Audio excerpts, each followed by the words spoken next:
ভাইদের বলে যাই, যুবকদেরকে বলে যাই, আল্লাহ নবী এই 23 বছরের জিন্দেগিতে, এই 23 বছরের জীবনেতে, এ নওজোয়ান যুবকেরা, এ আমার নবী পাকের উম্মতীরা, আল্লাহ নবী এই 23 বছরের খেদমত, এমন খেদমত করলেন, এমন পরিষ্কার করলেন, এমন তাসদীদ করলেন, এমন সংস্কার করলেন, এমন কলেমার নূর এমন ছড়িয়ে দিলেন, আজও পর্যন্ত পৃথিবীর জমিনের প্রত্যেকটা অলিতে গলিতে পৌঁছে গিয়েছে।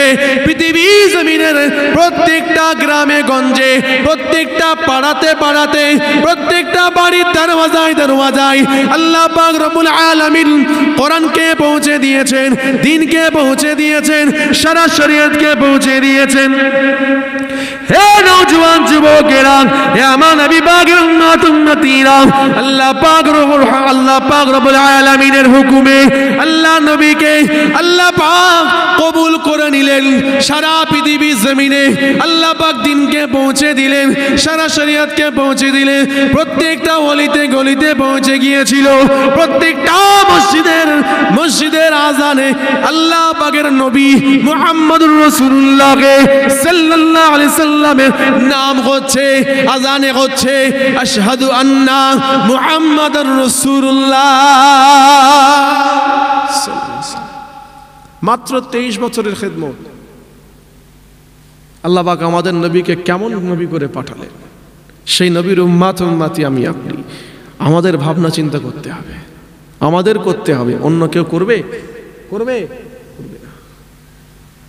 সেই নবীর উম্মত আমি আপনি।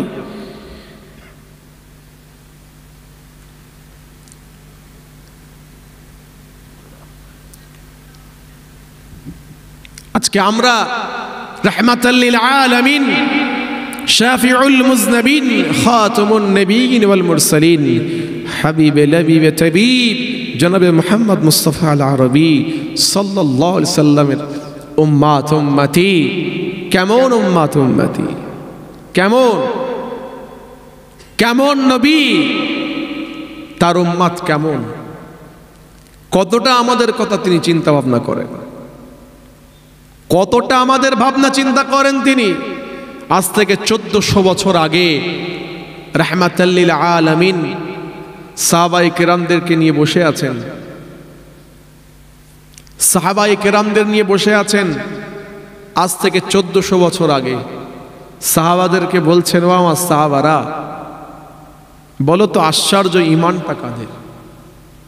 কি বললেন? আশ্চর্য ঈমানটা কাদের?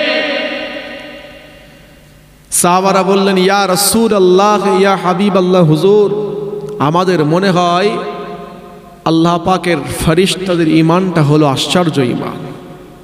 আল্লাহ পাকের ফেরেশতাদের ঈমান হলো আশ্চর্য, অবাক করা ঈমান। আল্লাহ নবী সাল্লাল্লাহু আলাইহি সাল্লাম সাহাবাদের বললেন, তোমাদের উত্তর ভুল হয়েছে। কেন? ইয়া রাসূলুল্লাহ, ইয়া হাবিবাল্লাহ, হুজুর, কেন না? এজন্য তোমাদের উত্তরটা ভুল হয়েছে। আল্লাহর মালাইকা ফেরেশতারা আল্লাহ পাকের আরশের মধ্যে রয়েছেন, আরশের ছায়ার মধ্যে রয়েছেন, আল্লাহর নূরের তাজাল্লির মধ্যে রয়েছেন, আল্লাহর হুকুমে আহকামে তারা সদা সর্বদা লিপ্ত রয়েছে। কাজেই তাদের ঈমানটা আশ্চর্য হতে পারে না। আল্লাহ নবী সাহাবাদের বললেন, ও আমার সাহাবারা, একটু ভাবনা চিন্তা করো, আমাকে উত্তরটা দাও, আশ্চর্য ঈমানটা কাদের? আল্লাহ নবী সাল্লাল্লাহু আলাইহি সাল্লাম জিজ্ঞাসা করাতে সাহাবারা বললেন, ইয়া রাসূলুল্লাহ, ইয়া হাবিবাল্লাহ, হুজুর, আমাদের মনে হয়েছে আল্লাহর নবী, আল্লাহর রসূল, আল্লাহর পয়গম্বরদের ঈমানটা আশ্চর্য ধরনের, অবাক করা ঈমান। ভাইদের বলে যায়, যুবকদেরকে বলে যায়, হে নওজোয়ান যুবকেরা, হে আমার নবী পাকের উম্মতীরা, আল্লাহ নবী সাহাবায়ে কেরামদেরকে বলতে লাগলেন, ও আমার সাহাবায়ে কেরামেরা, শোনো শোনো শোনো, আমি রাসূলুল্লাহ জানিয়ে দিলাম, তোমাদের উত্তরটা ভুল হয়েছে। আল্লাহ পাকের নবী, আল্লাহ পাকের রাসূল, আল্লাহ পাকের পয়গম্বরের ঈমানটা আশ্চর্য ধরনের হতে পারে না। এজন্য হতে পারে না, কারণটা হলো তারা তো আল্লাহ পাকের খলিফা, আল্লাহ পাকের নবী, আল্লাহ পাকের রাসূল, আল্লাহ পাকের পয়গম্বর। তারা পৃথিবী জমিনেতে আল্লাহ পাকের হুকুম হয়েছে, আল্লাহ পাকের ওয়াদানিয়াত, আল্লাহ পাকের একত্ববাদ, আল্লাহ পাকের রিসালাত, তাওহীদের বাণী তারা পৌঁছে দিয়েছেন, খিদমত করেছে। হে নওজোয়ান যুবকেরা, হে আমার নবী পাকের উম্মতিরা, পৃথিবীর জমিনেতে আল্লাহ নবীরা আল্লাহ পাকের দায়িত্ব পালন করেছেন, তারা আল্লাহ পাকের হুকুম আদায় করেছেন, দায়িত্ব পালন করেছেন। আল্লাহ পাকের আসমানি কিতাব নাজিল করা হয়েছে তাদের উপরে, সেজন্য তাদের ঈমানটা আশ্চর্য হতে পারে না। ভাবনা চিন্তা করো, আমাকে উত্তর দাও। আল্লাহ নবী সাল্লাল্লাহু আলাইহি ওয়াসাল্লাম সাহাবাদেরকে জিজ্ঞাসা করলেন, উত্তর তোমাদের ভুল হয়েছে তো। দ্বিতীয়বার উত্তর ভুল বলল সাহাবারা। হুজুর বললেন, আবারও চিন্তা ভাবনা করে আমাকে উত্তর দাও।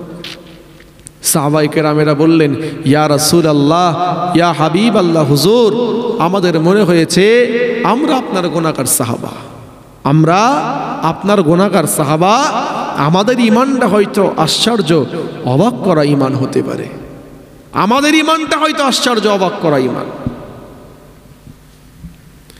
আল্লাহ নবী সাহাবাদের বললেন, না, তোমাদের এবারে উত্তরও ভুল হয়েছে।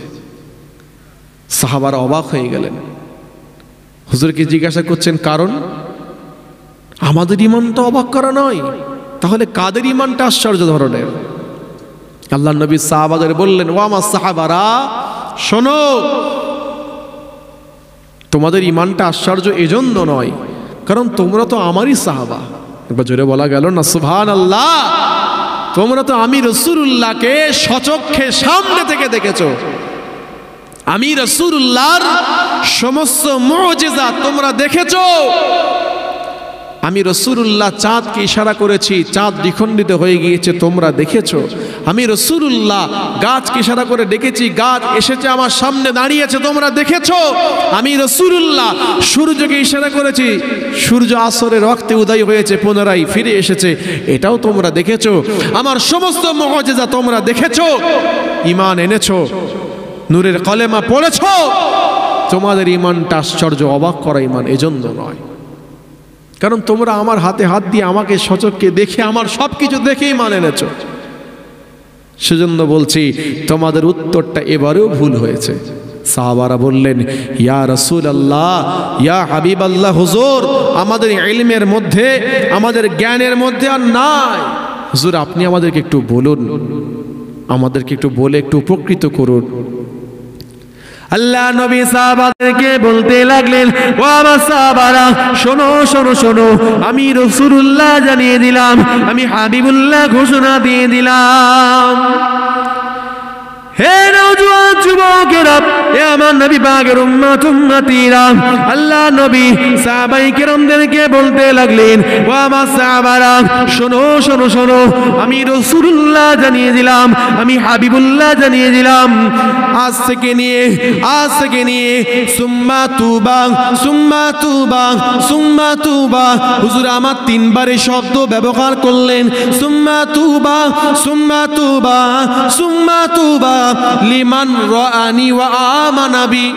হে নওজোয়ান যুবকেরা, হে আমার নবী পাকের উম্মতিরা, আল্লাহ নবী সাহাবায়ে কেরামদেরকে বলতে লাগলেন, ও আমার সাহাবারা, যারা অনেক অনেক অনেক পরে আসবে, লিমান রাআনি ওয়া আমানা বি, যারা নাকি আমি মুহাম্মাদুর রাসূলুল্লাহকে সাল্লাল্লাহু আলাইহি সাল্লামকে আমাকে না দেখে ঈমান আনবে, আমি রাসূলুল্লাহ জানিয়ে দিলাম, আমি হাবিবুল্লাহ জানিয়ে দিলাম, তারা শুধুমাত্র এতটুকু কানে শুনে ঈমান আনবে, আমি রাসূলুল্লাহ নাকি এরকম ছিলাম, আমার চেহারা নাকি এমন ছিল, আমি নাকি এমন, আমার সমস্ত মুজিজা তারা চোখে দেখবে না, শুধু কানে শুনবে, আমি রাসূলুল্লাহ কথাটা শুধুমাত্র কানে শুনবে, আল্লাহ পাকের ওয়াদা নিয়াতের কথা কানে শুনে নিয়ে ঈমানের নূরের কলেমা পড়ে মুসলমান হবে। এমনকি তারা আমলে জিন্দেগি তৈরি করে নেবে, আমার হুকুম মানবে, আমার আদেশ মানবে, আমার নিষেধগুলো তারা ছেড়ে দেবে। এ নওজোয়ান যুবকেরা, এ আমার নবী পাকের উম্মত উম্মতিরা, আল্লাহ নবী সাহাবায়ে কেরামদেরকে বলতে লাগলেন, ও আমার সাহাবারা শোনো শোনো শোনো, ওই সমস্ত আমার উম্মত উম্মতিরা যারা অনেক অনেক অনেক পরে আসবে কিয়ামতের ময়দানে মহাবিচারের দিনেতে আল্লাহ পাক রব্বুল আলামিনের সম্মুখে আমার ওই সমস্ত উম্মত উম্মতিদের ঈমান খানা আশ্চর্য অবাক করা ঈমান হিসাবে তোলা হবে। কাদের ঈমান? জোরে বলুন। আল্লাহর নবী কাদের কথা বললেন? যারা আমাকে না দেখে মানেন, যারা আমাকে না দেখে আমলে জিন্দেগি তৈরি করবে। আল্লাহ আল্লাহ রসুলের উপরে ঈমান এনে আমলে জিন্দেগি তৈরি করবে, তারা না দেখে সব কিছুই করবে। পৃথিবীর জমিনে হাজারো ধর্ম রয়েছে, হাজারো ধর্মগ্রন্থ রয়েছে, পৃথিবীর জমিনে হাজারো ধর্মের হাজারো অনুসারী রয়েছে। প্রত্যেকে তাদের প্রভুকে সামনে রেখে উপাসনা করে, করে না করে না? প্রত্যেকে তাদের প্রভুকে সামনে রেখে উপাসনা করে। পৃথিবীর জমিনে একটাই ধর্ম আছে, যে ধর্মের নাম হলো ইসলাম ধর্ম। একবার জোরে বলুন না সুবহানাল্লাহ। পৃথিবীর জমিনে একটাই ধর্ম আছে, সেই ধর্মের অনুসারীরা, ধর্মের মানুষেরা আল্লাহকে, তাদের প্রভুকে না দেখে বিশ্বাস করে ঈমানের কলেমা পড়ে মুসলমান হয়ে আমলে জিন্দেগি তৈরি করেছে। মসজিদে গিয়ে আল্লাহকে না দেখি তারা সেজদাটা করেছে বিশ্বাস করে। একবার জোরে বলুন সুবহানাল্লাহ। আমাদের ঈমানের পাওয়ার আর বাকিদের, আমাদের ঈমানের পাওয়ারের সাথে কেউ থাকতে পারবে? জোরে বলুন।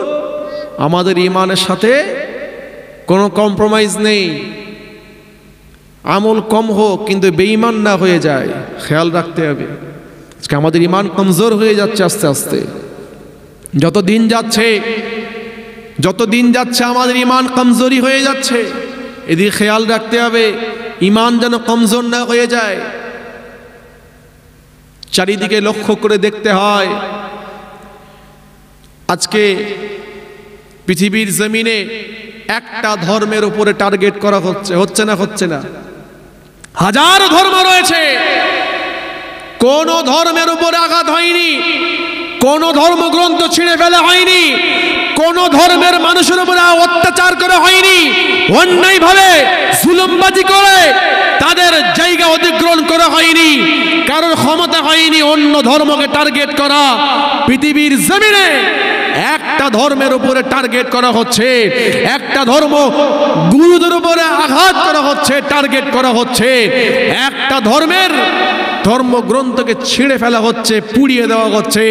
বিশ্বের মুসলমান শিক্ষা নিয়ে নাও, নিজের ঈমানকে মজবুত করো, হক হালালের উপরে থাকো, সত্যের উপরে থাকো, ন্যায়ের উপরে থাকো, ইনসাফের উপরে থাকো, আল্লাহর উপরে বিচার ছেড়ে দাও, তাওয়াক্কুল করে রাখো। আল্লাহর বিচার কিন্তু একদিন আসবে, কি আসবে না? এটাই আমাদের ঈমান। জোরে বলা গেল না সুবহানাল্লাহ? আর একটা মনটা খুলে বলা গেল না সুবহানাল্লাহ? এটাই আমাদের ঈমান। ইস্তেকামত থাকতে হবে। তাই ভাইদের বলে যাই, যুবকদের বলি, নওজওয়ান তরুণ সাথী সঙ্গীদের বলি, আমলে জিন্দেগি তৈরি করুন, হক হালালের উপরে তৈরি করুন, সত্যের উপরে তৈরি করুন, ন্যায়ের উপরে তৈরি করুন, ইনসাফের উপরে তৈরি করুন। জীবনটা তৈরি শুধু করা নয়, টিকে থাকতে হবে। অনেক ঝড় আসবে, অনেক ঝড় আসবে। শুনছেন কি বলছি? অনেক ঝড় আসবে, সেখানে টিকে থাকতে হবে, টিকে থাকতে হবে। আমাদের ঈমানটা মজবুত করতে হবে, আমাদের ঈমান মজবুত করতে হবে। কিভাবে করবেন? কিভাবে জীবন তৈরি করবেন? আল্লাহর কোরআন যেভাবে বলেছে, আল্লাহর কোরআন যেভাবে শিখিয়েছে, আল্লাহর কোরআন যেভাবে আমাদেরকে বলেছে, আহ্বান করেছে, আল্লাহ পাক একটি রাস্তা, সোজা রাস্তা, সঠিক রাস্তা, সহজ রাস্তা, সরল রাস্তার কথা আল্লাহ কোরআনে জানিয়েছে। বান্দা তোমরা সোজা রাস্তায় চলো, যদি জান্নাত পেতে চাও, সাকসেস হতে চাও, সফল হতে চাও, সোজা রাস্তায় এসো। যে রাস্তা দিয়ে যুগে যুগে নবীরাও এসেছেন, চলেছেন, সেই সোজা রাস্তায় তোমরা চলো। সাহাবারা চলেছেন, তাবেঈনরা চলেছেন, তাবেঈনরা চলেছেন, তাবেঈনরা চলেছেন, আইম্মায়ে মুস্তাহিদিনরা চলেছেন, আইম্মায়ে মুফাসসিরিনরা চলেছেন, আইম্মায়ে মুহাদ্দিসিনরা চলেছেন, আইম্মায়ে ফুকাহা রিদওয়ানুল্লাহি তাআলা আলাইহিম আজমাইনরা চলেছেন। যুগে যুগে ইমামরা চলেছেন, মুজাদ্দিদরা চলেছেন, খোলাফায়ে ইজআমরা চলেছেন। জামানার মুজাদ্দিদরা যে রাস্তা ধরে চলেছেন, শুধু নিজে চলেননি, যে রাস্তা দেখিয়ে দিয়েছেন চলার জন্য, সে রাস্তা ধরে চলতে হয়। যে রাস্তা শুরু হয়েছে কোরআন দিয়ে, যে রাস্তা শেষ হয়েছে আল্লাহর জান্নাতে গিয়ে, জোরে বলুন সুবহানাল্লাহ। সে রাস্তা আমাদের ধরতে হবে, সে রাস্তা আমাদের চলতে হবে। চলবো আমরা, চেষ্টা করব আমরা, চালাবেন কে? জোরে বলুন আল্লাহ পাক চালাবে, চিন্তার কোনো কারণ নেই। একটু চেষ্টা আমরা করব, এক বেগটা আগালে আল্লাহর রহমত আমাদের দিকে এক হাত আগিয়ে আসে। একবার জোরে বলুন সুবহানাল্লাহ। হাদিসের কুদসির মধ্যে এসেছে, আল্লাহর নবী বলছেন, যে সমস্ত বান্দারা আল্লাহ রহমতের দিকে এক বেগটা আগিয়ে যায়, আল্লাহ পাক রহমত বরকত দয়া নিয়ে ওই বান্দার দিকে এক হাত আগিয়ে যায়। যে বান্দা আল্লাহর দিকে এক হাত আসে, আল্লাহ পাক বান্দার দিকে হেঁটে হেঁটে যায়। যে বান্দা আল্লাহর দিকে হেঁটে হেঁটে আসে, আল্লাহ পাক রব্বুল আলামিন সেই বান্দার দিকে দৌড়ে দৌড়ে যায়। একবার জোরে বলুন না সুবহানাল্লাহ, আরো একবার জোরে বলুন না সুবহানাল্লাহ। দরুদ শরীফ আল্লাহুম্মা সাল্লি আলা।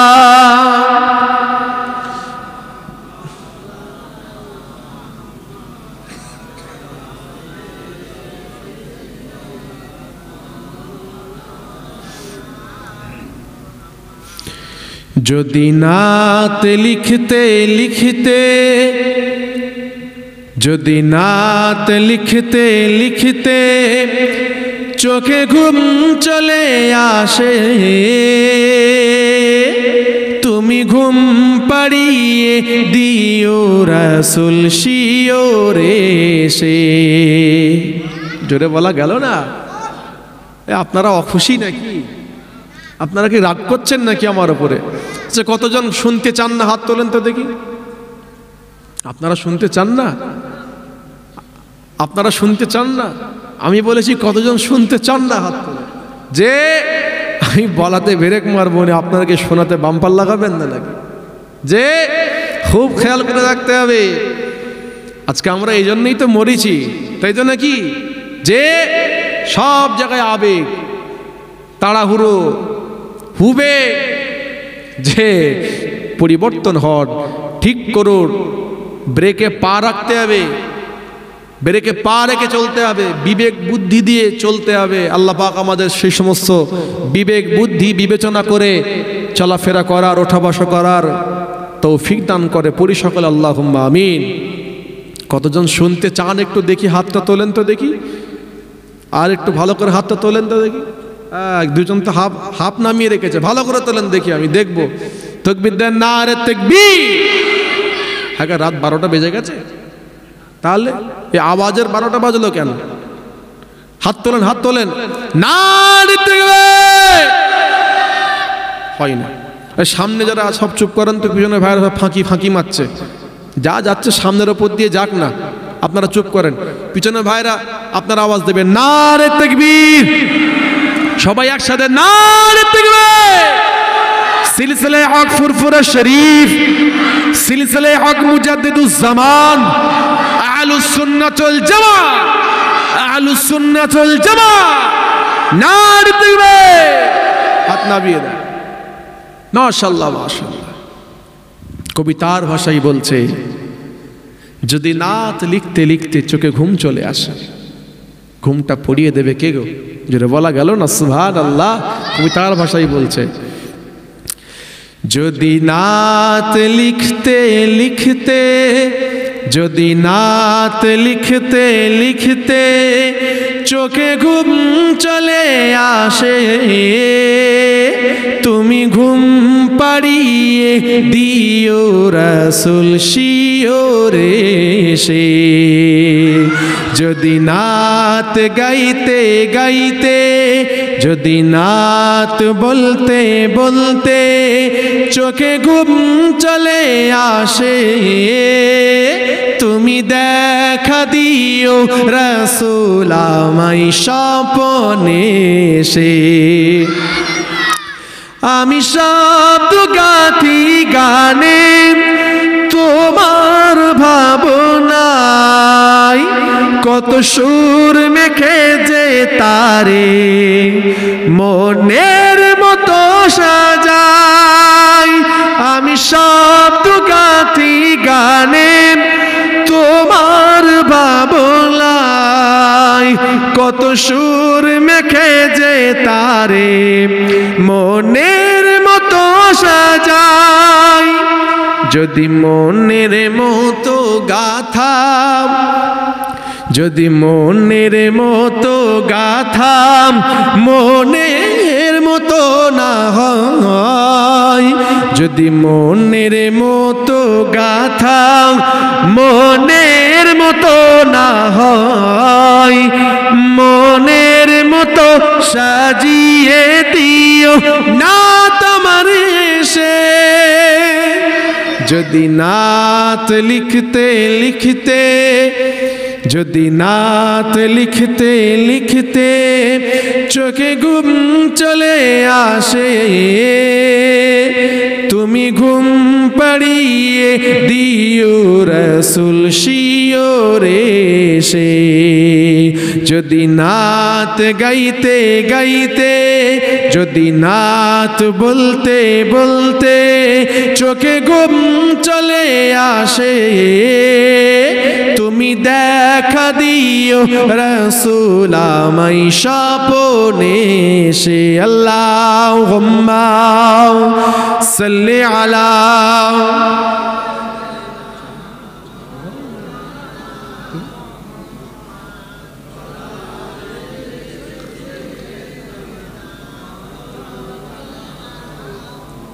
আমার দিনদার পরেজগার মুত্তাকি নামাজি মুসল্লি বাপজানেরা, সমবয়স্ক নওজওয়ান তরুণ সাথীরা, সঙ্গীরা, পর্দার অন্তরালে আমার মা বোনেরা, আমি আপনাদের খিদমতে এতক্ষণ ধরে একটা কথা বলতে চেয়েছি।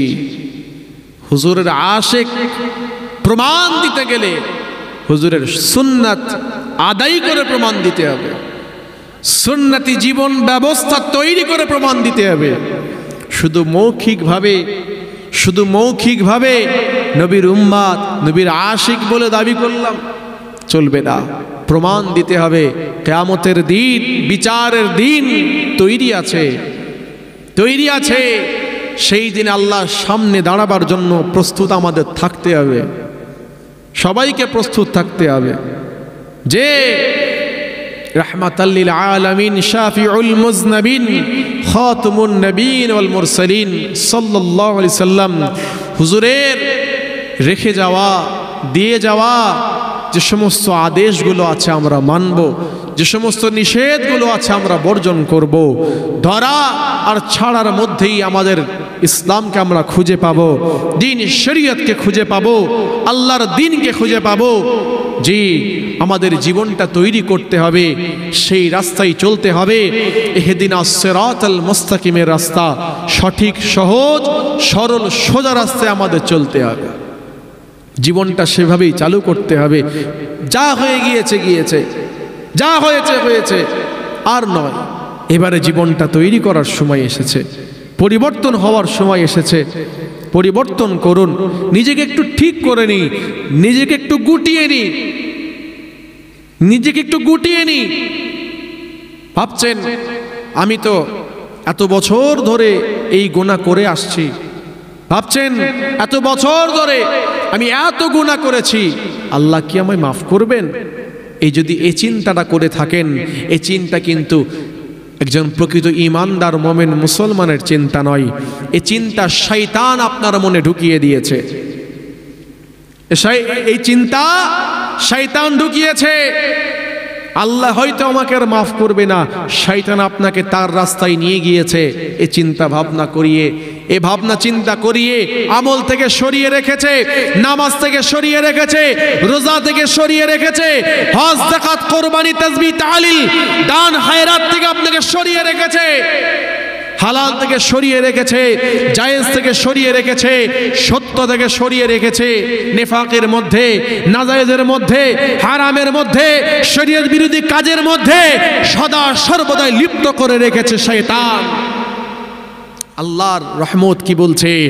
লা তাকনাতু মির রাহমাতিল্লাহ, বান্দা তোরা আমার রহমত থেকে নিরাশ হোস না, ফিরে আয় আমার কাছে, ফিরে আয়, আমি আল্লাহ আমার রহমতের চাদরে তোকে আবৃত করে নিয়ে তোর সমস্ত জীবনের গুনাহকে মাফ করে দেবো। জোরে বলুন না সুবহানাল্লাহ। প্রসঙ্গ হলো একবার আমার কাছে ফিরে আয়। ইবলিস শয়তান যখন আল্লাহকে বলেছিল, আল্লাহ তিনটে ক্ষমতা আপনি আমাকে দিয়ে দিয়েছেন, তো তিনটে ক্ষমতা যথেষ্ট হয়ে গেছে, ঈমানদার নেককার মুমিন মুসলমান আপনার বান্দা বান্দীদেরকে আমি যেমন জাহান্নামী হয়েছি, আমার পথের পথিক বানাবার জন্য তিনটে ক্ষমতা যথেষ্ট। আল্লাহ পাক ইবলিস বলছে তিনটে ক্ষমতা যথেষ্ট হয়ে গেছে। এ বলুন না, আল্লাহ পাক জানতেন না ও কি চাইবে আল্লাহর কাছে? আল্লাহ পাক জানতেন না? জানতেন না? আল্লাহ পাক জানতেন, তথাপি আল্লাহ তিনটে ক্ষমতাকে দিলেন, যা আমার দরবার থেকে দূর হয়ে চলে যা। ইবলিস শয়তান চলে যাবে, আল্লাহকে কথা বলে যাচ্ছে, আল্লাহ যথেষ্ট, আপনার নেককার ঈমানদার মুত্তাকি মুমিন মুসলমান বান্দা বান্দীদেরকে আমার ওয়াসওয়াসা দিয়ে, আমার প্ররোচনা দিয়ে, আমার জালে ফাঁসিয়ে রেখে জাহান্নামে নিয়ে যাবে, আমি যেমন জাহান্নামী হয়েছি। এটা ইবলিসের প্রতিজ্ঞা যে আপনি যদি আল্লাহর দিকে, নামাজের দিকে, দ্বীনের দিকে, শরীয়তের দিকে, হালালের দিকে, জায়েজের দিকে, হকের দিকে, ইনসাফের দিকে, সত্যের দিকে যদি আসতে না পারেন, কোরআন শরীফ পড়তে না পারেন, কোরআনের দিকে আপনার না যাই রুজু না হয়, কোরআন যদি আপনাকে না টানে, মনে করবেন আপনার অন্তরে শয়তান বাসা বেঁধেছে, তার জালে আপনি পুরোপুরি জড়িয়ে গেছেন, ওই জাল আপনাকে ছাড়িয়ে উঠতে হবে।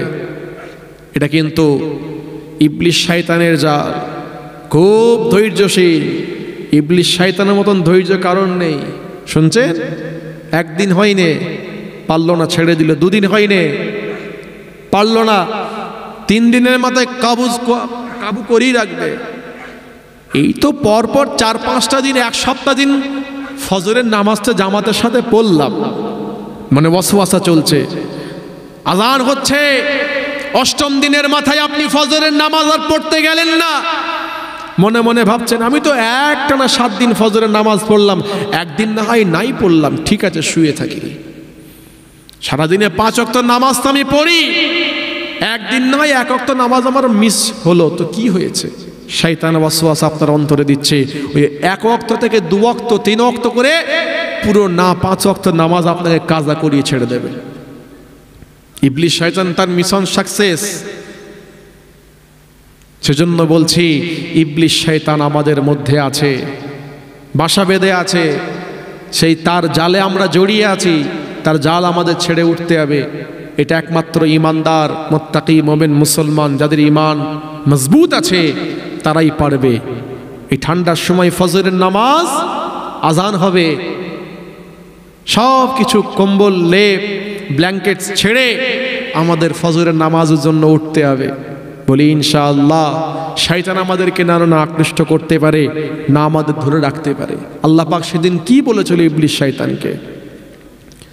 ভাইদের বলে যায়, যুবকদেরকে বলে যায়, হে নওজোয়ান যুবকেরা, এ আমার নবী পাকের উম্মত উম্মতিরা, আল্লাহ পাক রব্বুল আলামিন ইবলিস শয়তানকে বলতে লাগলেন, ও ইবলিস শয়তান, শোন শোন শোন, আমি আল্লাহ পাক জানিয়ে দিলাম, আমি আল্লাহ পাক ঘোষণাখানা দিয়ে বলে দিলাম, তুই শুনে নে, তোর কনফিডেন্স, তোর আত্মবিশ্বাস আমার নেককার ঈমানদার মুমিন মুসলমান বান্দা বান্দীদেরকে তুই তোর ওয়াসওয়াসা দিয়ে, প্ররোচনা দিয়ে, ফাঁসি নিয়ে, তোর জালে ফাঁসি নিয়ে জাহান্নামী বানিয়ে দিবি, এটা ছিল তোর আত্মবিশ্বাস আমার প্রতি, আমার বান্দা বান্দীদের প্রতি কনফিডেন্স তোর আছে। ঠিক, তোর আত্মবিশ্বাস থাকতেই পারে, আমার বান্দার প্রতি তোর ভরসা থাকতেই পারে। আচ্ছা বলুন, ইবলিস শয়তান ভরসা করে ভুল করেছিল না? নিজেকে একবার আয়নার সামনে দাঁড় করান, নিজেকে একটু দেখুন। ইবলিস শয়তান যে আমাদের উপরে ভরসা করেছিল, আমরা যে ইবলিস শয়তানের কাজ করব, এটা কি সে সফল হয়েছে না বিফল হয়ে গেছে? আয়নার সামনে একবার নিজেকে দাঁড় করুন। আমি সৈয়দ ইমাদউদ্দিন আমাকে 10 বার বলছি, আপনাদের উদ্দেশ্যে আমি একবার বলছি, আয়নার সামনে একবার নিজেকে দাঁড় করা, নিজেকে দাঁড় করান। নিজেকে দাঁড় করিয়ে জিজ্ঞাসা করুন, কতটুকু আল্লাহর হুকুম মেনেছি আর কতটুকু ইবলিস শয়তানের তাবেদারি করেছি, কতটুকু ইবলিসকে খুশি করতে চেয়েছি। খেয়াল করতে হবে। ইবলিস শয়তান আল্লাহর সামনে দাঁড়িয়ে আল্লাহ বললেন, এই ইবলিস, এ আজাজিল, তোর কনফিডেন্স আমার বান্দার প্রতি, তাই তো আত্মবিশ্বাস জাহান্নামে নিয়ে যাবি, ওয়াসওয়াসা দিয়ে প্ররোচনা দিয়ে জাহান্নামী বানাবি, গুনাহ করাবি, গুনার পাহাড় বানাবি। আমি আল্লাহ তোকে একটা কথা বলি, শুনে নে। ভাইদের বলে যাই, যুবকদেরকে বলে যাই, আল্লাহ পাক রব্বুল আলামিন ইবলিস শয়তানকে বলতে লাগলেন, ওই ইবলিস শয়তান, শোন শোন শোন, আমি আল্লাহ পাক জানিয়ে দিলাম, আমার ওই সমস্ত নেককার ঈমানদার মুত্তাকি মুসলমান বান্দা বান্দিরা যারা নাকি আমার রাস্তায় চলেছে, নামাজ পড়তো, রোজা রাখতো, হজ আদায় করতো, যাকাত দিত, তাসবিহ তাহলিল মানতো পড়তো, যাকাত দিত, কুরবানি আদায় করত, হালাল মেনে চলতো, জায়েজ মেনে চলতো, সত্য মেনে চলতো, ইনসাফ মেনে চলতো, ইনসাফ মেনে চলতো, ন্যায় মেনে চলতো। এ নওজোয়ান যুবকেরা, এ আমার নবী পাকের উম্মত উম্মতিরা, আল্লাহ পাক রব্বুল আলামিন ইবলিস শয়তানকে বলতে লাগবেন, ইবলিস শয়তান, শোন শোন শোন, তারা আমার রাস্তায় ছিল, আমার পথে ছিল, আমার পথের প্রতীক তারা ছিল, ইহদিনাস সিরাতাল মুস্তাকিমের পথের প্রতীক ছিল। তোর ওয়াসওয়াসা নিয়ে, তোর প্ররোচনায় পড়ে গিয়ে, তোর জালে ফেসে গিয়ে আমার ওই সমস্ত বান্দা বান্দিরা যখন পথভ্রষ্ট হয়ে যাবে, পথভ্রষ্ট হয়ে যাবে, জাহান্নামী হয়ে যাবে, জাহান্নামী হয়ে যাবে, তোর তোর তোর জালে ফেসে গিয়ে বরবাদ হয়ে যাবে ঠিকই, কিন্তু শুনে নে, শুনে নে, শুনে নে, তোর রাস্তায় থেকে যত পাহাড় পরিমাণ গুনাহ করুক না কেন, আমি আল্লাহ পাক জানিয়ে দিলাম, আমি রব্বুল আলামিন জানিয়ে দিলাম, আমার ওই সমস্ত বান্দা বান্দিরা যখন তোর রাস্তায় থাকাকালীন, তোর পথে থাকাকালীন, আমার ওই সমস্ত বান্দা বান্দিরা যদি তোর রাস্তায় থেকে গুনাহ করা অবস্থাতে একবার যদি আমার কথা মনে করে নেয়, আমার কথা একবার স্মরণ করে নেয়, একবার মনে করে নিয়ে, স্মরণ করে নিয়ে, অন্তরস্থল থেকে তুবু ইলাল্লাহি তাওবাতান নাসুহা যদি একবার করে নেয়, আমি আল্লাহ পাক জানিয়ে দিলাম, তাদের জীবনের সমস্ত গুনাহগুলোকে আমি আল্লাহ পাক মাফ করে দেব, ক্ষমা করে দেব, মাফ করে দিয়ে, ক্ষমা করে দিয়ে, তাদের জীবনের সমস্ত গুনাহগুলোকে মাফ করে দিয়ে আমার জান্নাতের জান্নাতি বানিয়ে দেব। তারা যদি ফিরে আসতে চায়, ফিরে আসে আমার কাছে, আমার রাস্তায়, আমার দিকে ফিরে আসে, আমি আল্লাহ তাদের জীবনের সমস্ত গুনাহগুলোকে মাফ করে দেবো। জোরে বলুন না সুবহানাল্লাহ। আল্লাহর কনফিডেন্স বড় না ইবলিসের কনফিডেন্স বড়? জোরে বলুন। আল্লাহর আত্মবিশ্বাস বান্দার প্রতি, ইবলিসের আত্মবিশ্বাস আল্লাহর বান্দার প্রতি। একজন খালিক সোজাসুজি মাখলুকের উপরে বিশ্বাস করছে, ভরসা রাখছে। ইবলিস শয়তান আল্লাহর দরবার থেকে বিতাড়িত হয়ে যাওয়া, অপদস্থ, লাঞ্ছিত, পদদলিত, নাম হচ্ছে ইবলিস। সে আল্লাহর বান্দার প্রতি ভরসা কি করছে? তাদের জাহান্নামী বানাবো, তাদের জাহান্নামী বানাবো। আর আল্লাহ কি ভরসা করলেন? না, আমার বান্দারা একবার যদি তওবা করে ফিরে আসে, একবার যদি তওবা করে ফিরে আসে, আমি আল্লাহ তাদেরকে আমার রহমতের কোলে টেনে নেব, জীবনের সমস্ত গুনাহগুলো মাফ করে দেবো। জোরে বলুন না সুবহানাল্লাহ। প্রসঙ্গ হলো ফিরে আসা। চেষ্টা আমরা করব, চালাবেন কিন্তু তিনি। ফিরে আসার চেষ্টাটাও আমরা করব, ফিরিয়ে আনবেন কিন্তু আমার আল্লাহ। ইবলিশের হাত থেকে সরে আসার চেষ্টা আমরা করব, ইবলিশের হাত থেকে ছাড়িয়ে দেওয়ার ক্ষমতাও কিন্তু আমার আল্লাহ রাখে। জোরে বলুন না সুবহানাল্লাহ। এখন ইবলিশের হাত থেকে আমরা ছাড়তেই চাইছি না, আল্লাহ পাক কি করে সরাবেন? সমস্ত ফাহিশা, নোংরামি, খারাপি। একটা কথা বলে যাচ্ছি, একটা নসিহাত করে যাচ্ছি আল্লাহর কোরআন থেকে। আল্লাহর কোরআন বলছে, আমার কথা নয়, আল্লাহর কোরআন জানাচ্ছে। আমার কথা হলে নেওয়ার দরকার নেই, আল্লাহর কথা তো আল্লাহর কোরআন বলছে। নেবেন তো নাকি? শুনবেন তো নাকি? মানবেন তো নাকি? যে মানবেন তো নাকি? বলি ইনশাআল্লাহ। এটাও কে করবে? আল্লাহ। ইনশাআল্লাহ বলতে হবে। আমাদের প্রতিটা কাজ, এরকম কাজ অর্ধেকে গিয়ে আমাদের বন্ধ হয়ে যায়। কেন হয় বলুন তো? আমরা কাজের শুরুতে বিসমিল্লাহ আর ইনশাআল্লাহ বলি না, তাই হয়। অনেক কাজ আছে যেগুলো আমাদের বন্ধ হয়ে যায়। সেজন্য বলছি, বিসমিল্লাহ দিয়ে শুরু হবে, ইনশাআল্লাহ বলতে হবে, আর আলহামদুলিল্লাহ দিয়ে শেষ করতে হবে। এটাই হলো কথা। তো এটাও আল্লাহর দরবারে চাইতে হবে।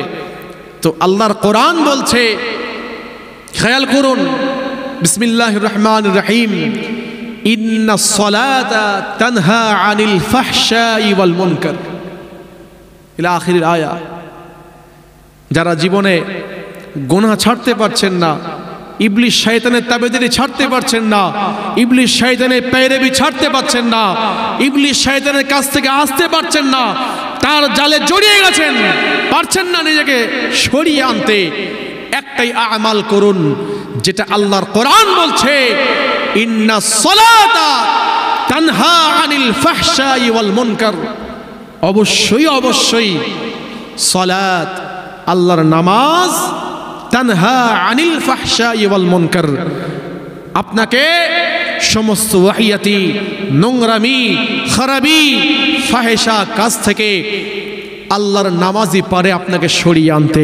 একবার চিৎকার দিয়ে পড়ুন সুবহানাল্লাহ, আরো একবার পড়ুন সুবহানাল্লাহ। নামাজই পারে, নামাজ আল্লাহর দিকে আপনাকে ফিরিয়ে আনতে পারবে। আগে নামাজ পড়ুন, দেখবেন আস্তে আস্তে আস্তে আস্তে আস্তে আস্তে সব ওয়াহিয়াতি, নোংরামি, খারাপি যা কিছু সব দূরে সরে যাবে। ইমানদার, মুত্তাকি, মুমিন, মুসলমান, আমাদের জীবনটা এভাবেই তৈরি করতে হবে। রাহমাতাল লিল আলামিন হুজুর আকরাম সাল্লাল্লাহু আলাইহি ওয়াসাল্লাম কতটা মুহাব্বত করেন আমাদের, কতটা ভালো তিনি বাসেন আমাদের, সেই দিকটা আমাদের খেয়াল করতে হবে। তার ভালোবাসার মূল্যায়ন করতে হবে। মিয়া সাহেব, পৃথিবীর জমিনে যুগে যুগে নবীদের, রাসূলদের আল্লাহ পাঠালেন। সমস্ত নবী রাসূলেরা পৃথিবীর জমিনে আসলেন,